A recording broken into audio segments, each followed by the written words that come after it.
Welcome to Rise and Shine Daily Business Tech Boost with me, Charlie Latham. If you're a small business owner looking to simplify technology and get real, actionable advice from someone with 35 years of IT experience, you're in the right place. Every episode, I'll dive into tools and systems like email, CRM, marketing and tracking, and break them down into bite-sized tips you can use right away. Your time is valuable, so let's get straight to the point. It's time to work smarter, not harder. Rise and shine. It's your daily dose of business tech inspiration with me, Charlie Latham. Episode number 480 today. Slowly moving towards the 500 mark. I want to talk today about legacy WordPress themes. There's a little bit of pain in my voice here, and some of the things that I had forgotten that I really needed to remember. Clearly, I really needed to remember it because I picked up a new client who now wants to make some changes to their WordPress website. They're not quite ready to do a rebrand and a facelift, so we're going to just try and use their existing setup. And the first thing was, I want to change the pop-up that's on there. I want to change that because it's annoying. I've spoken about pop-ups previously, and this is annoying. Every page you go to, every time you reload a page, every time you go to a new page, there's the pop-up. It's in your face. You can't you cancel it, and it comes back. And I think pop-ups are great when used properly. This isn't used properly. This is just going to annoy your visitors. People aren't going to want to stick on the site because of it. So uh, I had to go and have a look at how the pop-up was done, and it confused me. That it's integrated with Kajabi. They've got a Kajabi form embed, the JS, the JavaScript that's being used, and I couldn't see where it was being used. And finally, I thought, you know what? I'm just going to go and look at the theme files. It's been so long since I've had to go and modify a theme file to find that sort of thing. Now, even in the good old days, modifying theme files to add in this type of stuff really was frowned upon. And the reason it was frowned upon is if theme upgrades and you decide that you just want to go and apply the new theme, you lose all of your changes on it. This is and when I went in and had a look at it, I'm like, oh my goodness, it's a highly customized theme for the client. There is a lot of hard-coded information in there. It's not even that, if we want to go and change the homepage, we can just go and edit widgets to update the homepage. No, we actually have to go and change code to update the homepage. So I want to talk about legacy themes, the things to think about. Let me just go finish with that pop-up then. So I found the pop-up, and they've actually hard-coded in the design in HTML in the footer file for the theme. I found the script. I know I can modify the script to write a cookie so that when they close it down, it doesn't show for another week or until that cookie is cleared, and then it'll show again. So I can fix all that.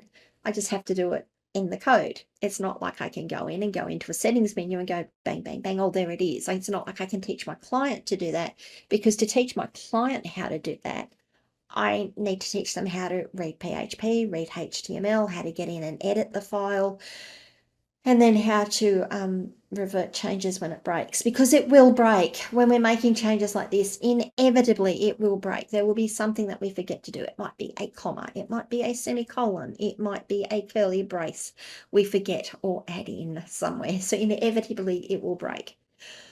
So when we're talking about legacy themes and bringing your sites across from legacy themes, I'm actually going to be suggesting to so many of you that if you're running sites that are older, and you haven't had a facelift and you haven't updated your theme, and you're still finding that you've got to go back to your developer to get changes made, I honestly strongly recommend you to have a chat, if not to your developer, to someone else, about updating even if it's not your look and feel, updating the technology that you're using to use today's technology.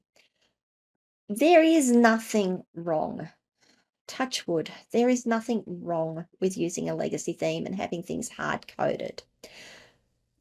The frustration is if you change your developer, your new support person is going to have to work out what the hell is going on. So you have a ramp up there.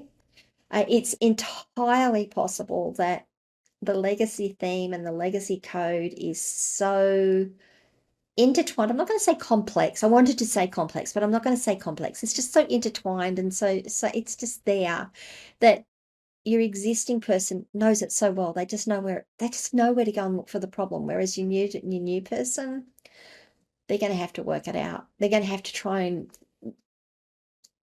get into someone else's mind about how the code was written, work out where it was done, work out why it was done that way, and then make the changes you need. The other thing is that it's not empowering you as the site owner to be able to manage your site when you need to. You have to rely on someone else to do it.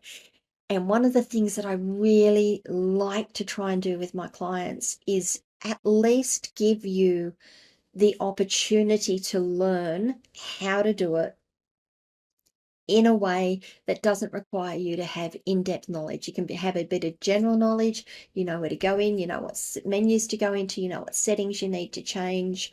Sometimes you might look up the settings, but at least it's WYSIWYG. At least you can go and edit content, text. You can change images. With this theme that I've just picked up, there are so many images hard-coded into it. There's so many functions that I can see that have been rewritten. So there's WordPress functions that exist for a particular thing, and all they needed to do was call what we call an action or use a hook to go, yep, we're going to hook into this, and when this fires, this is what's going to happen. No, what they've done is they've removed all that. They've put in their own custom code, which means that when WordPress updates, it is possible that the website will fail because that theme is now no longer compatible with the later versions of WordPress. It's no longer compatible with the later versions of PHP. So many things that we need to think about there. So I'm going on about legacy themes. Look, I don't think they're a bad thing. I still have clients that run their legacy themes. We are working with them to upgrade them slowly. Sometimes it gets to a point with one of my clients that we go, yep, you know what? That theme is done its day. What we're going to do is we're just going to recreate this. You're a client of mine. I give you your maintenance. I'm just going to recreate this in a newer theme. It's going to look exactly the same. It's going to give us a little bit more functionality. It's going to make supporting you much easier. It's going to make you supporting yourself much easier. And we can be done with the issues that this is now starting to introduce for us. I hope that makes sense. Do you guys run older themes? Have you got sites that are running on older themes and you're starting to worry a bit about, is it supportable? I want to move my developer, but I don't want to have to go through the problems of talking to new developers about what's been done here. Do you even know how your theme, like, I'm not even going to say how your theme is built. Do you even know whether you've got hard-coded stuff in your theme or whether it's all done through plugins and such to give you the flexibility and the manageability that you need as a business owner? I'd love to know your thoughts. Leave them wherever you are watching or listening to this video. If this video has been, oh, no, let me come back. Come and join me on my community, askcharlylatham.locals.com. It's a community developed for you business owners to gain a better understanding of your technology, to become a little bit more comfortable with it, not to make you experts in anything, but to let you have a place where you can ask questions and develop your knowledge and be able to speak to your tech people and other people that support you in a more meaningful manner. If this video has been helpful to you, please do give it a like. If you haven't already, please subscribe to the channel and ring the notification bell so you find out when I drop more content, and I will see you guys all tomorrow. Bye.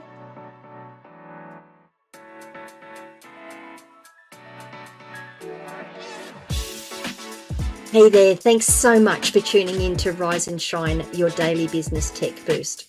I hope today's episode gave you some actionable insights that will make your business tech work smarter for you. If you found value, be sure to subscribe, leave a review, and share it with other small business owners who could use a daily boost. For more tips, tools, and resources, visit www.askcharlylethan.com. Until next time, keep rising, keep shining, and let's make tech simple together.